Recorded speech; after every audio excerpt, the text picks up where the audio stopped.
Salut les amis, j'espère que vous êtes en forme. Nouvelle vidéo aujourd'hui. Je vais vous parler de comment gagner ces jeux de service facilement et arrêter de se faire breaker bêtement juste par manque de stratégie. On voit ça tout de suite, c'est parti, go!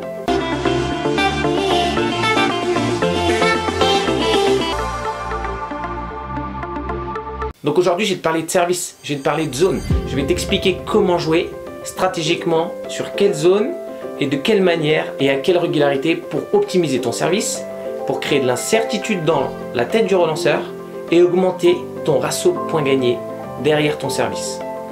Pour ça, je vais m'appuyer sur une étude statistique qui a été faite au niveau professionnel, mais au niveau national et régional. Donc c'est destiné à l'ensemble des catégories, donc c'est-à-dire du top player jusqu'à 3e, 4e série. Ok ? Cette étude elle est très simple, elle a regardé les zones qui ont été servies et le pourcentage de zones servies en fonction de première et deuxième balle confondues. Ça veut dire quoi? Ça veut dire combien de fois tu as servi au dé, combien de fois tu as servi extérieur. Les études elles ont montré que si tu servais de manière régulière la même zone de façon stéréotypée, donc c'est-à-dire au-delà de 60%, si au-delà de 6, 7, 8, 9, 10 services sur 10, tu servais sur la même zone par exemple, admettons au T, donc si tu étais au-dessus de 60% de services au T sur cette zone-là, ta qualité et ton ratio de points gagnés derrière ton service diminuait significativement.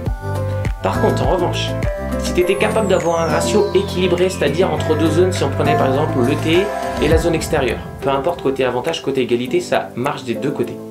Mais si ton ratio était équilibré, c'est-à-dire entre 45 et 55%, c'est-à-dire en moyenne une fois sur deux, 50-50 on va prendre. Si ton ratio est équilibré entre 50% dans chaque zone, ton ratio de points gagnés derrière ton service augmente significativement. Ça veut dire que le nombre de points gagnés derrière ton service par la variation de zone augmente de façon importante. Ça veut dire que tu gagnes plus de points derrière ton service, première ou deuxième, juste en variant les zones. Du coup, tu gagnes plus facilement tes jeux de service, tu as plus de retours fautes et de points gratuits après ton service, juste en variant les zones.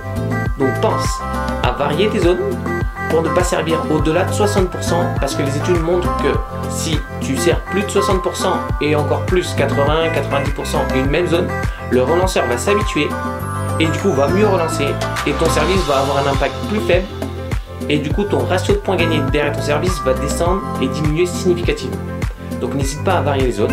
Là, voilà, je t'ai parlé juste de zones extérieures et de zones médianes, mais tu peux servir également au corps. Voilà. Plus tu vas varier, plus tu vas créer de l'incertitude dans la tête du relanceur. C'est-à-dire que la personne au retour, si tu te mets à sa place, imagine quelqu'un qui sert chacune des zones de façon variée, tu sais pas à quel endroit il peut servir. Au retour, c'est super dur de se régler parce que tu sais pas à quoi t'attendre sur chaque service. Et l'objectif pour toi, c'est de créer cette incertitude dans la tête du relanceur. Et tu vas voir que ton pourcentage de points gagnés et ton ratio de points gagnés derrière ton service, première ou deuxième confondu, va augmenter significativement et du coup, tu vas plus te faire breaker. Donc pense à ça, la stat la plus importante à retenir c'est 60%. Ne sers pas au-delà de 60% la même zone sur tout un match ou sur tous tes jeux de service. Varie, crée de la variation pour créer de l'incertitude dans la tête du relanceur. N'hésite pas à essayer. Et n'oublie pas que dans cette série, le meilleur des coachs c'est toi-même, tu es ton propre coach. On se revoit très vite. Ciao!